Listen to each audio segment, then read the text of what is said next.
Assalamualaikum Ibu. Waalaikumsalam warahmatullahi wabarakatuh. Selamat pagi Bu. Apa kabar Bu hari ini? Alhamdulillah sehat. Semoga kita juga sehat.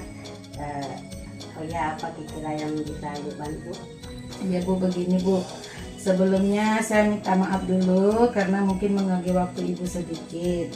Saya CGP Angkatan 5 mendapatkan tugas untuk mewawancarai Ibu selaku kepala sekolah yang menjadi pimpinan di sekolah kita terkait pengambilan keputusan Ibu selama ini dalam menyelesaikan kasus-kasus yang termasuk dilema etika selama Ibu menjadi kepala sekolah Bu.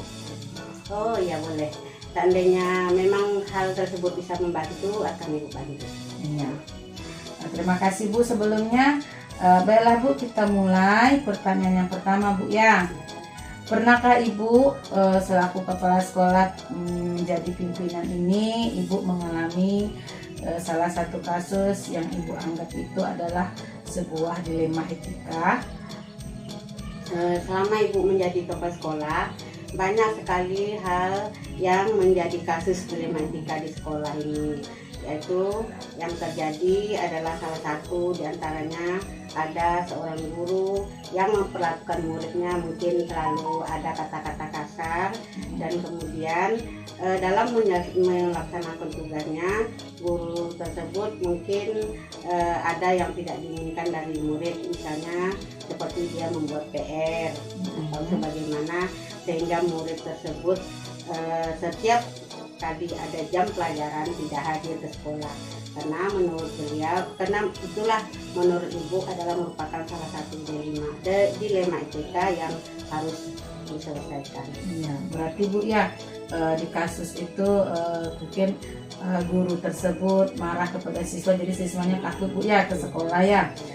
Jadi Bu, selanjutnya bagaimana Ibu dapat mengidentifikasi kasus-kasus yang Ibu anggap menjadi dilema etika atau rujukan moral itu Bu? Ibu mengidentifikasi salah satunya yaitu dengan cara mencari informasi, yaitu misalnya mungkin awalnya bertanya dulu dengan guru tersebut, atau juga bertanya kepada murid-murid siswa yang mengalami perlakuan sikap dari guru itu, dan kemudian juga bisa saja bertanya kepada guru-guru lain. Mungkin tentunya apabila hal ini benar terjadi, dan tentunya dapat mengganggu proses belajar mengajar di sekolah kita, sehingga murid tersebut kehilangan haknya dalam belajar. Dan satu hal di sisi lain, guru tersebut juga mungkin benar karena siswa tidak melaksanakan tanggung jawabnya. Berarti itu dilemanya Bu ya, gurunya mungkin benar, muridnya pun juga mungkin benar Bu ya, tapi terjadi pertentangan. Selanjutnya Bu, selama ini bagaimana Ibu menjalankan pengambilan keputusan di sekolah ini untuk kasus-kasus di mana ada dua kepentingan yang sama-sama benar seperti tadi Bu? Bagaimana menurut Ibu? Iya, pada kasus ini memang memiliki dua kepentingan. Yang pertama, kepentingan guru tersebut karena hal-hal yang menunjang pembelajaran dari siswa tidak didapatkannya, dan kepentingan lainnya adalah hal belajar pada siswa atau murid menjadi hilang. Nah, untuk menjalankan pengambilan keputusan ini, Ibu selaku kepala sekolah tentu saja mengkaji kepentingan yang mana yang didahulukan agar nama sekolah tetap baik, sehingga kita bisa melihat kembali kenapa siswa tersebut tidak membuat PR, lalu kenapa guru tersebut berkata kasar kepada siswa tersebut. Berarti Ibu tidak langsung mengambil keputusan Bu ya. Kemudian Bu, langkah-langkah atau prosedur seperti apa yang biasa Ibu lakukan selama ini terkait kasus tersebut Bu? Langkah-langkah yang Ibu ambil tentu saja pertama mengidentifikasi permasalahannya terlebih dahulu. Apakah ada kepentingan tertentu yang diinginkan oleh guru tersebut.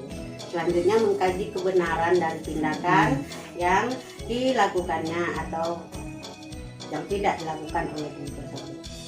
Tidak hanya guru tersebut, muridnya juga kita panggil untuk memastikan satu kebenaran. Ya, berarti kedua-dua belah pihak harus dipanggil ya Bu. Tidak hanya langsung mendengarkan dari satu belah pihak. Harus keduanya. Iya. Nah, Bu, selanjutnya hal-hal apa saja yang selama ini yang Ibu anggap efektif dalam mengambil keputusan pada kasus-kasus dilema etika tersebut? Hal yang Ibu anggap efektif untuk menyelesaikan kasus tersebut seperti ini adalah menjelaskan kepada guru tersebut mengenai kode etik seorang guru, di mana kita adalah seorang pendidik dan ditiru dan digugu oleh murid, haruslah sopan dalam berkata, dan yang lebih utama kita mengutamakan kepentingan murid. Ya. Nah, lalu Bu, hal-hal apa saja yang menjadi tantangan Ibu dalam pengambilan keputusan dalam kasus-kasus dilema etika yang Ibu hadapi? Yang menjadi tantangan terbesar Ibu dalam membuat keputusan khususnya kasus ini adalah bagaimana Ibu harus meyakinkan jika dilakukan oleh guru tersebut, salah satu karena Ibu merasa guru tersebut tidak akan langsung menerima dengan baik. Bisa jadi dia merasa dia telah benar menghukum murid dengan kata-kata kasar tersebut, padahal itu sudah jelas bertentangan dengan norma kesopanan, apalagi sebagai guru. Jadi tantangan terbesar adalah setiap keputusan yang kita buat itu tidak semua orang bisa menerimanya dengan baik. Ya, benar sekali Bu ya. Kadang-kadang kita membuat keputusan belum tentu diterima orang lain dengan baik. Nah, jadi apalagi selaku pimpinan membawahi beberapa orang guru, tentu karakternya berbeda-beda Bu ya. Baik Ibu, apakah Ibu memiliki sebuah tata kala atau jadwal tertentu dalam menyelesaikan sebuah penyelesaian kasus? Apakah Ibu langsung menyelesaikannya di tempat atau memiliki jadwal tersendiri untuk menyelesaikannya? Tentu saja ada jangka waktunya untuk kasus seperti ini, karena kita tidak bisa memutuskan pada waktu kejadian berlangsung.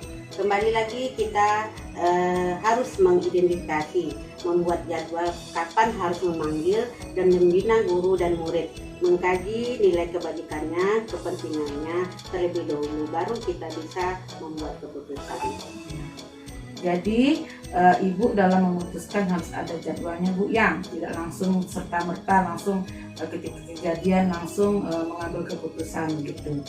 Selanjutnya, adakah seseorang atau faktor-faktor apa yang selama ini yang Ibu anggap mempermudah atau membantu Ibu dalam pengambilan keputusan di kasus-kasus dilema etika yang Ibu temui gitu? Faktor-faktor yang mempermudah Ibu dalam membuat keputusan ini tentunya Ibu sudah memiliki jurnal observasi atau pengamatan terhadap guru dan murid di sekolah, terutama sikapnya seperti penilaian integritas, kerjasama, dan catatan-catatan lain seperti supervisi kelas. Ya, sangat diperlukan ya Ibu ya, pengamatan supervisi sangat diperlukan. Baik Ibu, pengamatan itu memang penting ya untuk dijadikan sebagai dasar pengambilan keputusan. Selanjutnya, dari semua hal yang telah Ibu sampaikan, pembelajaran apa yang dapat Ibu petik dari pengalaman Ibu sebagai kepala sekolah yang merupakan pimpinan dalam mengambil keputusan di kasus dilema etika tersebut? Pembelajaran yang penting adalah bahwa dalam mengambil keputusan harus dipikirkan dengan matang, tidak terburu-buru, dan yang terpenting ketika kita membuat suatu keputusan, baik sebagai guru maupun sebagai murid, harus menyelidiki dengan benar, jadi mengutamakan kepedulian terhadap murid, sampai keputusan yang kita ambil dapat merugikan orang lain, padahal ini khususnya murid kita. Baiklah Ibu, terima kasih atas waktu, kesempatan, dan berbagi pengalaman Ibu kepada saya. Semoga nantinya dapat saya jadikan sebagai rujukan kepada saya ketika saya mengambil keputusan yang terkait murid saya di kelas berikutnya. Terima kasih Ibu. Sama-sama kita, semoga apa yang Ibu sampaikan dapat membantu kita dalam mengatasi permasalahan di kelas dan tugas kita sebagai guru. Terima kasih Ibu. Assalamualaikum warahmatullahi wabarakatuh. Waalaikumsalam warahmatullahi wabarakatuh.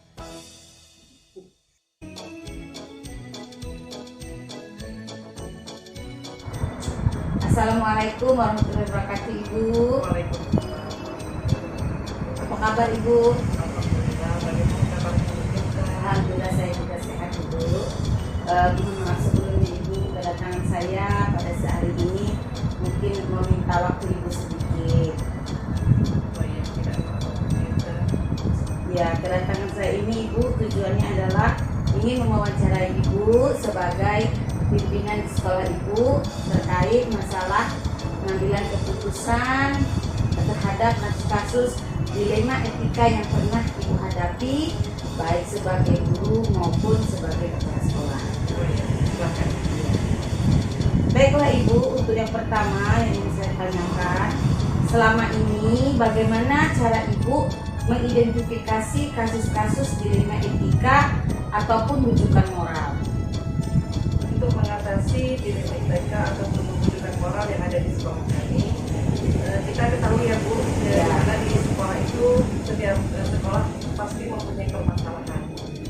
Selalu cara kami untuk mengatasinya, kami mengkondisikan menyelesaikan baik itu permasalahan murid ataupun permasalahan guru. Saya mengidentifikasi sumber masalah terlebih dahulu, misalnya dari muridnya, dari orang tuanya, guru, ibu sendiri maupun bapak pengawas dan koordinator sebagai atasan. Oh iya begitu ya Ibu. Berarti Ibu mencari dulu sumber masalahnya, bukan hanya mendengar dari salah satu sumber saja Ibu ya. Lalu selama ini bagaimana Ibu menjalankan pengambilan keputusan di sekolah Ibu, terutama untuk kasus-kasus yang melibatkan dua kepentingan yang sama-sama benar atau yang sama-sama mengandung nilai kebajikan? Kami dalam menyelesaikan suatu masalah pasti dari kedua belah pihak yang bersangkutan kami hadirkan. Kemudian kami tanyakan kebenaran, di mana lalu kami musyawarahkan sehingga kedua belah pihak tidak merasa siapa yang didahulukan. Jadi mungkin di situ salah satu cara kami untuk menyelesaikannya. Jadi kami hadirkan kedua belah pihak untuk penyelesaiannya. Lalu Ibu terkait langkah-langkah atau prosedur seperti apa yang biasa Ibu lakukan selama ini? Seperti yang saya katakan tadi, kita langkah pertama kami mengidentifikasi semua sumber permasalahan yang bersangkutan, kita hadirkan, kemudian kami tanyakan satu persatu apa titik permasalahan sehingga bisa dimusyawarahkan mana nilai kepentingan yang lebih bermanfaat untuk sekolah, tentunya bukan kepentingan masyarakat. Ya begitu ya Ibu. Lalu hal-hal apa saja yang Ibu anggap efektif dalam mengambil keputusan kasus-kasus dilema etika yang Ibu hadapi? Untuk efektifnya pengambilan keputusan itu kami mendengar pernyataan dari kedua belah pihak untuk memahami nilai-nilai kebajikan yang ada pada kasus tersebut, lalu kami mengkajinya. Apakah itu suatu pelanggaran hukum atau pelanggaran kode etik kita sebagai guru, sehingga kami tidak salah dalam mengambil suatu keputusan. Lalu hal-hal apa saja yang menjadi tantangan Ibu dalam mengambil sebuah keputusan kasus-kasus dilema etika yang Ibu hadapi? Biasanya yang menjadi tantangan dalam pengambilan keputusan pada kasus dilema etika itu tentunya ketika pengambilan keputusan yang saya lakukan tidak semua orang, murid maupun guru bisa menerimanya. Iya benar. Sehingga saya kembali dengan sabar menjelaskan keputusan yang saya ambil itu merupakan keputusan yang berdasarkan kepada kepentingan sekolah. Apakah Ibu memiliki sebuah tata kelola atau jadwal tertentu dalam menyelesaikan sebuah penyelesaian kasus, atau Ibu langsung menyelesaikan di tempat, atau memiliki sebuah jadwal tertentu, misalnya bentuk atau prosedur seperti apa yang Ibu lakukan? Biasanya untuk menyelesaikan sebuah kasus tentunya tidak semua sama dalam menyelesaikannya. Misalnya kasus murid yang sering tidak sekolah, absennya banyak, yang seharusnya membuat murid ini tidak naik kelas atau diberhentikan. Tentu memiliki tahapan yang harus dilalui. Mungkin yang pertama saya menyelidiki dulu apa sebabnya dia jarang ke sekolah. Kemudian menanyakan kepada orang tuanya. Tidak serta-merta kita langsung memberhentikannya. Apalagi kita juga sama-sama tahu latar belakang keluarga murid di sini rata-rata di usia 10 sampai 12 tahun. Itu sudah membantu orang tua mereka turun ke laut. Jika kita berhentikan, bagaimana nantinya pendidikan anak tersebut? Seandainya hal itu terjadi kepada diri kita, tentunya kasihan kan? Jadi perlu kita kaji kembali terkait nilai dan kepentingan. Tidak bisa langsung memutuskan di tempat, namun membutuhkan beberapa hal. Iya. Jadi ibu memutuskannya itu tidak serta-merta sesuai peraturan ya Bu ya. Iya. Tapi juga harus dilihat nilai-nilai kebajikannya. Selanjutnya, adakah seseorang atau faktor-faktor apa yang selama ini mempermudah atau membantu ibu dalam mengambil keputusan untuk kasus-kasus dilema etika seperti ini? Tentu saja ada. Contohnya pada kasus yang saya ceritakan tadi, dalam mengambil keputusan untuk murid tadi sebagai kepala sekolah, tentu saya mendiskusikan hal-hal itu bersama majelis guru dan orang tua wali murid, ya, agar tidak terjadi hal-hal yang menimbulkan kecurigaan. Bisa saja para guru nantinya bertanya, kenapa ibu kepala sekolah tetap menerima murid tadi, sementara murid tadi sudah melanggar peraturan. Apakah ibu kepala sekolah menerima sesuatu dari wali murid sebagai sebuah bujukan atau sebuah imbalan ya? Ya. Jadi agar tidak ada kecurigaan tersebut, saya sebagai kepala sekolah harus melibatkan majelis guru dan wali murid yang bersangkutan untuk memusyawarahkan terkait hal tersebut, meskipun pada akhirnya keputusan itu yang saya ambil.